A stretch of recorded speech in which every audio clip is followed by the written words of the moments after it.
Hello friend, famous TV serial तेरी मेरी डोरियो के आगे आने वाले एपिसोड में अब आप देखेंगे कि साहिबा ने बनाया एक जबरदस्त प्लान और अपने बरार मेंशन को छोड़ने के नाटक में बुरी तरह से फंसाया सीरत को और सबके सामने लाया सीरत का असली चेहरा। जी हाँ दोस्तों, अब शो के अपकमिंग ट्रैक में अब आप देखेंगे कि जहाँ गैरी की मौत के बाद जसलीन सबके सामने बुरी तरह से सीरत को भला बुरा कह रही होगी, तो वहीं संतोष अपनी बेटी सीरत की इतनी बेइज्जती बर्दाश्त नहीं कर पाएगी और संतोष सीरत से ये साफ साफ कह देगी कि सीरत पुत्र, अभी हम जिंदा हैं, तुझे अब इस घर में रहने की कोई जरूरत नहीं। जहां तेरे पति के जाने के बाद दिन रात तुझे ताने सुनाए जाएं, तू चल अभी इसी वक्त हमारे साथ। जहां संतोष सीरत का हाथ पकड़ लेगी और उससे चलने के लिए कह रही होगी और कोई भी उसे रोकते हुए नहीं नजर आने वाला। अब शो के अपकमिंग ट्रैक में अब आप देखेंगे कि जहां सीरत बरार हाउस से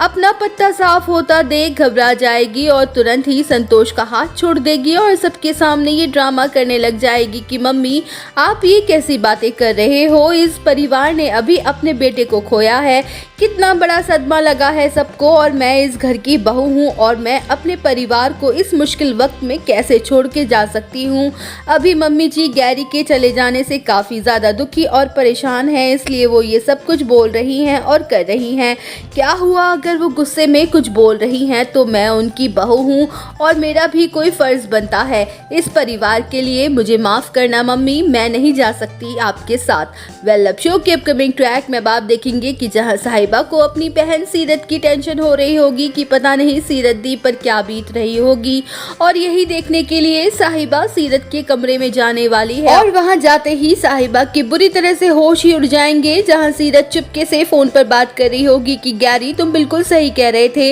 इस घर में किसी को कोई फर्क नहीं पड़ता तुम्हारे जाने से, बस बेचारी मम्मी जी ही हैं जो काफी ज्यादा दुखी और परेशान है। बस एक बार गैरी हमारा प्लान सक्सेसफुल हो जाए और मैं अंगद को फंसा के सारा का सारा बिजनेस तुम्हारे नाम करवा लूंगी और फिर तुम ही होंगे बरार एम्पायर के नए सीईओ। तो वहीं गैरी और सीरत की बातें सुनकर साहिबा को तगड़ा झटका लग जाता है, जिसके बाद साहिबा सीरत को सबक सिखाने के लिए बरार हाउस को छोड़ने का प्लान बना लेगी ताकि सीरत को रंगे हाथों पकड़ सके और सबके सामने ला सके सीरत और गैरी का गंदा खेल। तो दोस्तों, अगर वीडियो अच्छी लगी हो तो वीडियो को एक लाइक और चैनल को सब्सक्राइब करना ना भूलें।